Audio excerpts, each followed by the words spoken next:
Si vous vous êtes déjà servi d'un ordinateur, je pense que c'est le cas, vous vous êtes sûrement déjà demandé pourquoi le clavier de l'ordinateur n'est pas dans l'ordre lexicographique, c'est-à-dire dans l'ordre alphabétique. Je me fais mon savant. Bonjour à toutes et à tous, bienvenue dans cette nouvelle vidéo. Comme je l'ai dit en intro, on va voir aujourd'hui pourquoi le clavier de votre ordinateur est en AZERTY ou en QWERTY et pas en ABCDEFG comme dans l'ordre alphabétique. Pour le comprendre, il faut remonter à l'invention de la machine à écrire. En 1867, l'imprimeur américain Christopher Scholz conçoit la première machine à écrire moderne et en dépose le brevet. Puis en 1873, l'armurier Eliphalet Remington rachète le brevet et lance la production en série de la machine, rebaptisée Remington Model 1. C'est à ce moment-là que fut décidée la disposition des touches du clavier de la machine à écrire. On va d'abord s'intéresser au cas du clavier QWERTY, puisque le clavier AZERTY n'est qu'une dérivation du clavier QWERTY. Et il y a deux hypothèses qui pourraient expliquer la disposition des touches du clavier QWERTY. La première, c'est la plus répandue, est que la disposition QWERTY a été décidée pour des raisons techniques.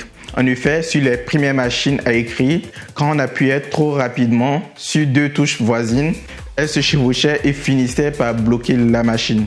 Scholz aurait donc décidé de disperser les digrammes, c'est-à-dire les coupes de lettres le plus souvent utilisées ensemble, afin de ralentir la vitesse de frappe et diminuer ainsi les risques de blocage. Selon cette théorie, c'est pour cela que le T et le H ne sont pas situés sur la même ligne, ou que le S est éloigné du H, ou encore que le H est éloigné du E.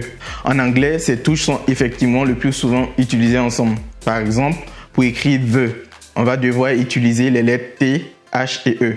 Donc, selon cette théorie, il ne fallait pas que ces touches soient disposées côte à côte. Mais en 2011, deux chercheurs japonais de l'université de Kyoto, Koichi Yasuoka et Motoko Yasuoka, remettent en cause cette thèse. Selon eux, l'origine du clavier QWERTY est à chercher dans le télégraphe. En effet, la disposition QWERTY aurait été décidée pour faciliter le travail des télégraphistes qui ont été les premiers à utiliser la machine à écrire. Les deux chercheurs pensent que la disposition la plus probable du clavier en avril 1870 est la suivante. La première ligne contient les chiffres de 2 à 9 ainsi que le tiret. La seconde est composée des voyelles triées par ordre alphabétique ainsi que les caractères, virgules, points et points d'interrogation. Les deux dernières lignes regroupent les consonnes, elles aussi triées par ordre alphabétique. Selon les deux chercheurs toujours, suite à des retours des télégraphistes, on aurait progressivement abouti au clavier QWERTY. La lettre T est très courante, Scholz la met donc au milieu avec les voyelles. La lettre Q est peu utilisée, il l'éloigne donc en la mettant en haut à gauche. À cette époque, les chiffres 1 et 0 n'existaient pas encore sur le clavier. On se servait du I comme 1 et du O comme 0. Et comme on était au 19e siècle, il était courant qu'on écrive 1800 quelque chose. Il place donc le I et le O près du 8.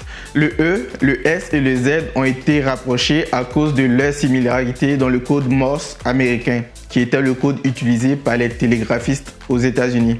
C'est comme ça qu'on aurait donc abouti au clavier QWERTY.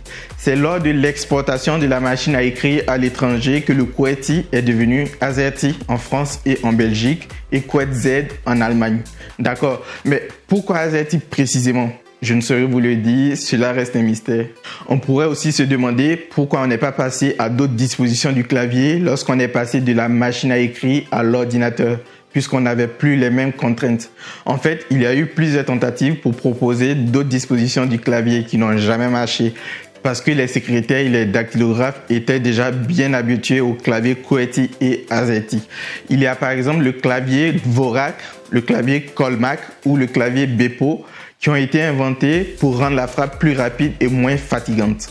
On estime que si vous devez retaper les mémoires de Bill Clinton avec un clavier AZERTY, vos doigts parcourront 74 km sur les claviers, tandis qu'avec un clavier Bepo, il suffirait de seulement 44 km, ce qui n'est quand même pas rien.